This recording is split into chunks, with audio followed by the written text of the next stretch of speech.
This is pretty much, I think what you think it is.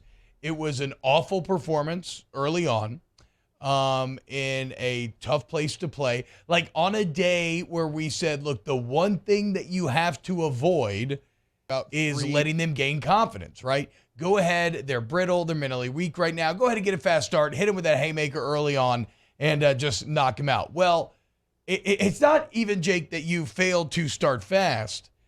You actually did the polar opposite. Like in terms of the worst case scenario, if we're looking through the multiverse and all the ways that this game was going to play out, I cannot fathom a worst case scenario than allowing Robbie Ashford not one, but two third and long conversions on the first drive, including a 50-yard touchdown, and then to allow Robbie Ashford to go 6 plays, 99 yards on you. So it was very bad early on. But this LSU team, like Brian Kelly said after the game, and like they have kind of proven even in the Florida State game, right, Jake? This is an LSU team that will fight its ass off. And it does make sense if you think about the guys who stuck around, who remained here through the transition with the 39 scholarship players and all the bad of the last couple of years. Like, if you were forged in those flames and you stuck around for that, okay, you can handle adversity. You can handle being down.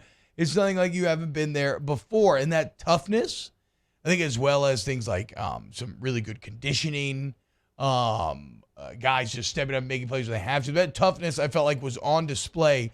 And in the end, it's an odd thing, Jake, because overall, it's a bit of a disappointing film in that this was not a good Auburn team that you probably should have had more success against them, especially offensively.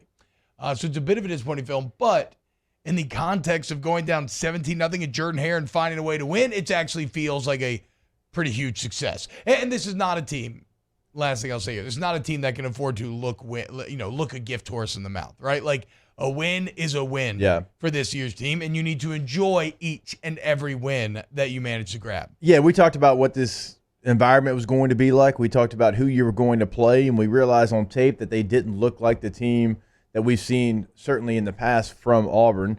But we realized that it's not just a place you can roll the helmets out. And they got down early, and there's a lot of bad tape. I expect to turn on the tape and see a lot of bad. But also the defense yet again adjusted when they had to in the second half. They were completely different defense. And Brian Kelly told you going into half, he's like, look, we game plan for them to do this, and they did that. Now we got to go in. We have to adjust to what they've been doing. The defense did, and it was a different game. Defensively, I still feel pretty good about where this squad is, right? You make a play, you get in the end zone, you turn them over multiple times. Offensively is where I'm going to do the deep dive because, and you tell me, you've actually watched this this morning. I felt like the offensive line gave the quarterbacks more time than they've been giving them, and still there was quarterbacks not releasing the football. Yeah, it was actually a pretty objectively fantastic performance. Now, don't get me wrong. I do think that I had underrated Auburn's defensive line a bit. I know Wood, number 25 in the interior, felt like their best guy, but I was going to say the experience of Derek Hall and everybody going against true freshmen, especially, they were winning some of those. But it is a bit like some of the other games, Jake, where they were having to maintain these disciplined rush lanes, which definitely helped out. Look, Emory Jones struggled more than he had any other game to this point, but it's still in the view of him being a freshman doing this in the SEC level, it's still a very good performance. And like you said, not only did you run the ball well this game, but there were pockets. Like, I think, Jake, through 3 quarters, I want to say I saw one time where I felt like it was just like flat out beat off the first pass rush move and then Jaden Daniels sacked. Every other time there was a pocket, it was covered, and then Daniels holds on to the ball and he tries to find a way to kind of navigate said pockets. I think the O-line actually did fantastic. Exactly. So in my mind, I'm not even like – so typically if I feel like you struggle on the offensive line, that's where I start. So I'll watch the tape, I'll watch only the offensive line, then I'll go back and I'll watch something else or wherever I thought you might have struggled. That's typically where I start. I'm starting in the route tree, in the route concepts. And that's what I need you to do because that's what I don't, I want to see what they were running, was there open receivers, were they making adjustments based off the coverage that Auburn was giving them, what was giving the quarterback trouble releasing the ball. And now it wasn't just Jaden Daniels. I mean, when Nuss came in, it was kind of the same story. And obviously, Flynn on Wednesday will be able to break this down even farther than you and I can. But when you have a pocket in the SEC, when you're clean, you have to be able to deliver the football. You have to. You're not going to be. You're not going to be able to escape. Now, did Jaden make some runs that picked up big first downs? Yes, but more times than not, you try to escape in the SEC, those guys are going to be as athletic as you are, and they're going to grab you, and you're going to get sacked, or you're going to have a 2-yard gain. Well, and so Daniels, I think, is important to focus on here, Jake, because after rewatching a lot of this, he did not play well. He was very off. But both in terms of holding on the ball at times, like you're talking about, which granted maybe the route tree's not put him in the best position, but also he was inaccurate, like on a lot of these throws. And granted, the receivers probably should have caught at least 50% of those inaccurate balls, and I feel like this was a day where they really didn't catch any. But there are others where these are easy. It just got to be tighter. But what I remain head over heels with Jaden Daniels, Jake, is even when he's having a bad game like this, where it would have been so easy for your confidence to kind of fold in on itself, he finds a way to make the plays when you have to have them. And that's exactly what happened when they get the ball, second quarter, down 17-7. There's less than 2 minutes left, and they know they need to go drive for a touchdown. He gets not one, but two huge third down conversions with his legs. Then to try to beat him, they add to the rush. They run this little double spy, and that's where Emory leaks out of the backfield, and he finds him. So again, Daniels did not play well. I'm not going to say that that this was a stellar game for him, but I am impressed with the hey, we gotta have it, just make it happen kind of nature that he plays with when things are at their craziest. He just has a way of ratcheting up and finding the play, and it's like it's like this third down where he's just barely escaping like a shoestring tackle, just barely getting enough for the first down, just finding a way to win the game. I'm also going to take a look at targets. I'm going to do a deep dive into targets. A lot of Mason Taylor. On this game. A lot of Mason Taylor. And Mason Taylor might end up being what they think he's going to be, which is a great football player. You don't come to LSU, even with the tight end room as thin as it was, you don't come to a place like LSU and just start from day one unless you're going to be a really good football player. They're throwing it to him more than they're throwing it to anybody else, and it's not even close. And he's not right now ready to make those plays. Has every pass been right on the money? No, but it's not going to be right on the money. You have to adjust. You have to find a way. There was one play where he was supposed to sit. He keeps going, and he even knew it. As soon as he dropped the pass, he's like, hey, he pointed to his chest and he pointed to the ground, means I need to sit. And that's one that looks like it's on Daniels in real time, and it's not. So he's getting a ton of target, and he's been open. He's open, but he's not finishing the play. And Daniels trusts him. He does. I mean, he obviously trusts him, dude. Yeah. So, if that's going to be a part of your offense, well, you need him to step up. Or because of the way that you're running the football, if you don't need a true tight end in there in that moment, you got to find somebody that can make those plays. Again, you're 18, 19 years old. You're a true freshman. But if you're going to be counted on and you're going to get more targets than anybody else on this team, and it's not really even close, you got to start making the play, or you got to find something different. I mean, would you agree with that? Yeah. No, I mean, I think that I do. I think the frustrating part is that all the targets were good decisions. The plays were there to be made. They were open plays that would have gotten you the yardage, the first down, whatever you needed. But through a mixture of drops, maybe some inaccuracy, the plays just consistently were missed, especially there early on. But you are getting open for whatever that's worth, and Daniels is finding you. So now we just got to complete this last part of the puzzle. Yes, because Most important part. It's almost cost you. Yeah, it's almost cost you a couple of times, and there's got to be something. It's not just this game. The targets have been there. Really, it feels like all season long. Yeah. I mean, starting in the Florida State game. I mean, think about it, man. They believe in Mason Taylor. I mean, Brian Kelly started this season comparing him to Brock Bowers. Yes, which all of that is fine, and there's some flash there that you can see that it's going to be there. How soon it can be there is very important. It's an important narrative in this story. And also, there was a quote sometime last week where Kelly did say, "Look, we're playing with the tight end." I can't remember what press conference it was, but maybe it was SC. But one of them, he was like, "Yeah, no, we have to have a tight end he's got like on this offense, 5,100 of them in the NFL. Like that's a position that he's done really well with. So I get it, and I trust the evaluation there. Again, there's a reason why he is a true freshman. He's playing over Cole Taylor and Mashburn, right? Yeah. There's a reason they moved Jack Best to receiver full time and not messing with tight end. I understand all of that. But he's just got to finish some of these plays, and you have to grow up fast. Unfortunately, that's just the way it is. I'm talking to myself. When I started as a freshman, right? My first start, I fumbled my second ever carry because I tried to do too much. Oh man, what a horribly mentally insecure way to start. Look, oh my God. In Athens, I fumbled my second carry. The only fumble I lost in my career was the second carry. Well, we were getting beat pretty bad already. Okay. My second start, I think, was in the swamp. I get 2 teeth knocked out by Channing Crowder because my mouthpiece falls out on punt. My helmet comes up. It wasn't even a hard hit, but he put his helmet right there. Okay, look, like I get playing as a freshman in the SEC. It's exciting, but it's challenging. So I understand it, and I struggled at times as well. We all do. We all have. Well, but you have to continue to grow. You're a part of the few. It's a pretty exclusive club. This team has a lot of guys joining the club, but you still are part of a pretty exclusive club, being a true freshman, playing in those environments, which is why you can offer great insight. All right, so look, okay, Jake, let's keep going through some of the big takeaways from this game. I think the next thing I would want to do, I gotta highlight. We should obviously highlight B.J. Ojulari. And not just how good B.J. Ojulari has been for this team, but I want us to all go back, okay? Travel back in time in your mind. 6 minutes left in the second quarter. Down 17-0. Absolutely nothing happening offensively. The defense at this point is allowing Robbie Ashford a better day than Will Rogers. Against all odds, Robbie Ashford is throwing the ball better than Will, and we saw Will Rogers this weekend, pretty damn good, right? So at that time, it was desperate.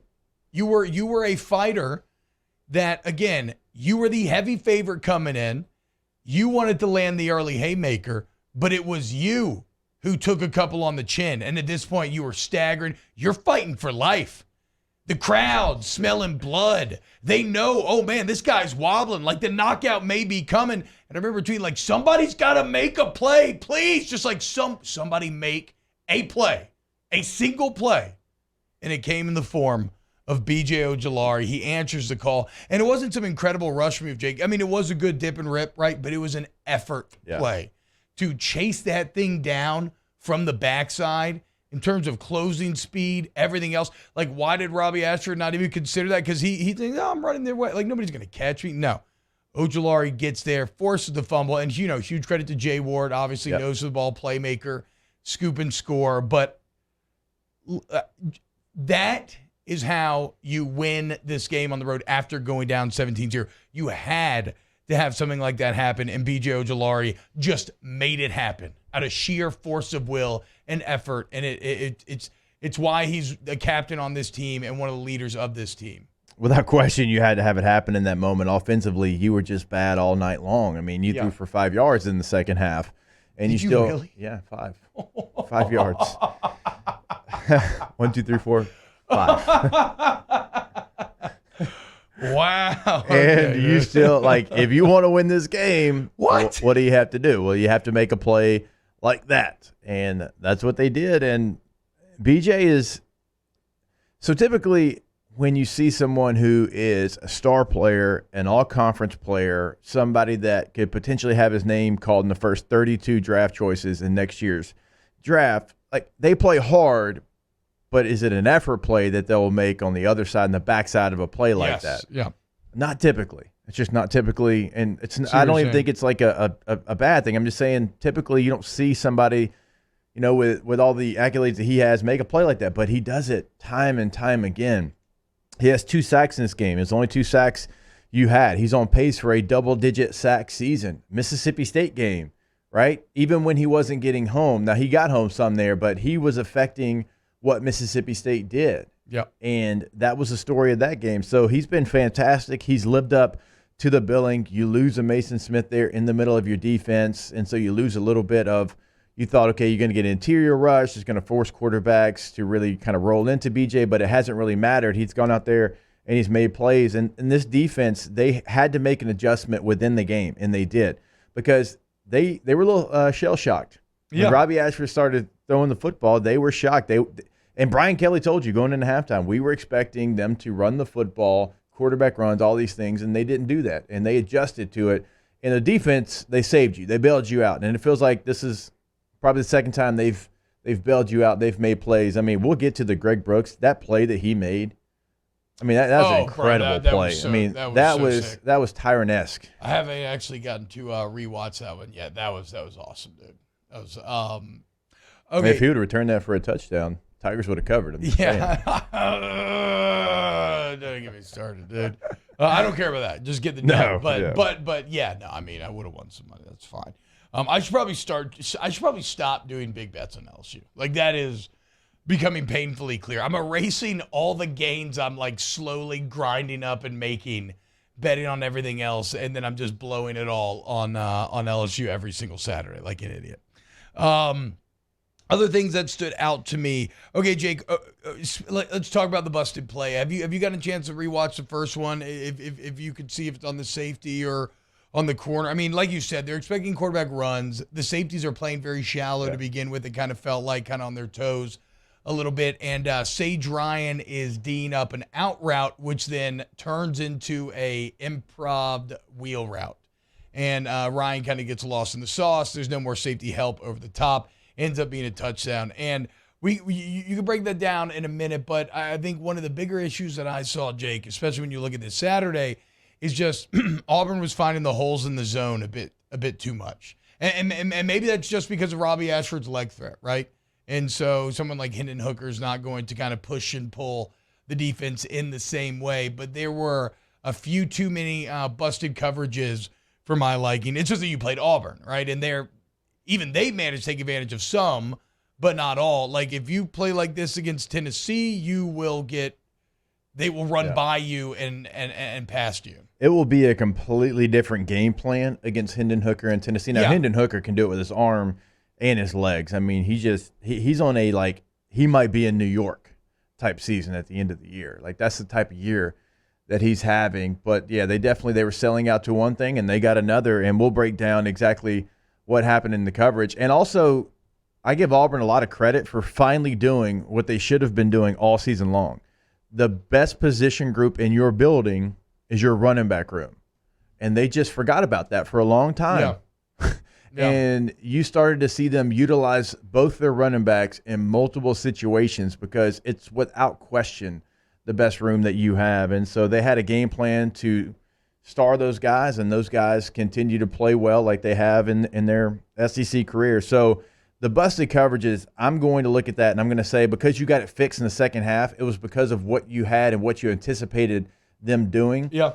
There's a couple of guys that I thought played well in the secondary. There's some guys that I think look stuck in the mud a little bit as far as their game speed. So I'd be interested to see exactly what they do with the secondary as far as positioning. Remember, they will toy around with moving guys in different places. Yeah. They've showed that in the Mississippi State game. They showed it in the New Mexico game. They showed it in this game. When you go against Tennessee, you know how fast that pace is going to be. I'll be interested to see what the defensive backs and kind of where they line up. What do you do with the Jay Ward? What do you do with Fouché now that he's back and he's in the fold as well? What a pickup Greg Brooks has been, Jake. I mean, this entire year, I kind of shudder to think where you would be without Brooks right now. He's been fantastic in run support. He lays the wood. He had another, I can't remember the exact situation. It was a third down. They tried a little swing pass, and Brooks, one of those big dog tackles, didn't even wrap him up. Just hit him. The guy goes flying to the air about 5 feet, and Brooks just kind of stands there and flexes. Yeah. And then to come up with that pick, Auburn driving in LSU territory on the 36, 2.5 minutes left in the game. So not just an incredible play from a pure athleticism standpoint, but again, in the context in which it was made. And that's one of my biggest takeaways about this team overall from this film, is in a game on a night where you did not have it against a bad team, you came up with wild plays like that to win it. It's like, no, this was much more, this was not nearly as much individual skill, but it's like coming up with the pick on the trick play where they tried to do a little jet sweep pass again. The guy's brain kind of shorted out and he decided to throw Coy it. Moore. It was Coy Moore. You're right. But Harold Perkins, look, man, he still was there to clean it up in the end. So I don't care what you found ways to win the game, and that Brooks play is right up there with B.J. Ojulari in terms of, hey, who's going to do finisher. it? We need it. Yeah, the game was still in doubt, and you finished the game. Yeah. It was just such a instinctive play to be able to do that within the moment, not just, you think you get him on the ground. That was Coy Moore as well. Just like get him on the ground. It's like, no, I'm going to go make a play here. I'm going to finish this game. And you mentioned, like, where would they be without him? I completely agree. Also, like, where would they be without Mekhi Gardner? I mean, the DBs they got in the transfer portal, like Fouché, it's the first game, so we'll see. Obviously, that this is somebody that's played a lot of football in the SEC. By the way, I believe this is the first time that Brooks or Fouché has ever beaten Auburn. I believe they were 0-4 before that point, so big win for them. But Mekhi Gardner, right now, he is the highest graded corner in the SEC. Yeah, is that from Pyongyang? That comes from the Cody Worsham Twitter? Yeah, a little Sunday, what do you call it? Live from Pyongyang. Just a little Pyongyang propaganda. But, look, Pro Football Focus is something that you and I, that's where we watch our tape. That's where we see the breakdowns. And so I trust their grading system because typically, like, we'll be like, all right, he didn't play good, he'll back great. And it kind of matches up vice versa as well. So on 18 targets, he's only given up 6 receptions, 33% completions allowed, 3 pass breakups, 69 NFL passer rating. He made another big play in this game, and it was right there in the flats, right? You throw one, he comes up, he makes the play, doesn't get a targeting call, which is always very difficult in that situation. So a couple of DB transfers that you went out there and you got, they've really been the difference in what this season would be. Yeah, I have it written right here after rewatching again this morning. Mekhi Gardner's been one of the unsung heroes of this defense. So is the other Mekhi Wingo. He plays with extreme effort, Jake. There's one play in particular that stood out in my mind. And it's not that, look, I don't want to make him out to be like some, like, Rudy out there. No, I mean, the dude won the Iron Tiger Award. Like, he's big and strong. He's not the biggest, but like his size and strength is still good, but everything is increased because he just plays with relentless drive. Like there's one play where again, like he was the highest rated transfer that you got out of the portal this year. Yes. I realize people look at him and look, anytime that you're comparable to Big Fave in a uniform, that's never going to be a good thing. I understand that. Big Fave shout out. But like this is a player that a lot of people wanted across the country. Well, and if you're just going to compare your body to Mason Smith's body, nobody's going to look like, not even Jaquelin Roy looks like impressive next to Mason Smith. Mason Smith is just looks like like Frankenstein's monster or something out there. It's wild. So, but the effort that Gardner plays with, and him and Roy both in the interior of that defense doing the dirty work, freeing up, Jake, the rotating cast of linebackers. I mean, consistently taking on double teams, not being pushed back, splitting double teams, and then down to things like on one of the 3rd and longs. They run a little screen, and it is the redirect from Wingo where he ends up chasing him down from behind and stopping him about 4 yards short, ends up creating a dead drive. So shout out to both the interior guys as well. If you want to get more from someone, I would say that Ali Gaye is a bit lost right now in that he's just been invisible. Like you watch these games and you watch the film and he doesn't flash, but then it's not even like he's necessarily, I feel like, doing a lot of the dirty work creating for others. He's just not finding it right now. Yeah, and it's something that you expected because we talked about the bookend rushers that you had, and B.J. Ojulari's been playing really, really strong this year, and you're waiting for Ali Gaye to be able to take off because you know the talent's in there. You've seen it in different flashes in his career. He's a veteran player. He comes back from injury, and you need, if you have a dominant pass rusher, you just need that other guy to carry his weight. Yeah. You need him to be able to make the plays. If they're saying, hey, we're sliding everything to 18, we're chipping 18, we're putting a tight end over there 18. Well, okay, if they do that, that's when you feast. that's when you go out there and you start making the plays. Because if you don't, then they're just going to continue to double team and game plan around B.J. Ojulari, and you're not going to get your rush. Well, it's one of the reasons why you see Harold Perkins lining up on the edge in a lot of those situations on an obvious passing down. Perkins and Ojulari remains some menaces off of the edge. And again, I mean, I could talk all day about Harold Perkins, Jake. His closing speed, his size, his strength, coming up with the pick. When they would spy Ashford with it, like Harold Perkins, man, he's right up there with those freshman tackles. Just it's wild to have such exciting 18-year-olds at such hard positions to be good at as a true freshman in the SEC, and yet I think they're all doing a very good job. One of the things that I like about Harold Perkins is, yes, he's uber talented, going to be LSU's defensive stud for a couple more years after this season.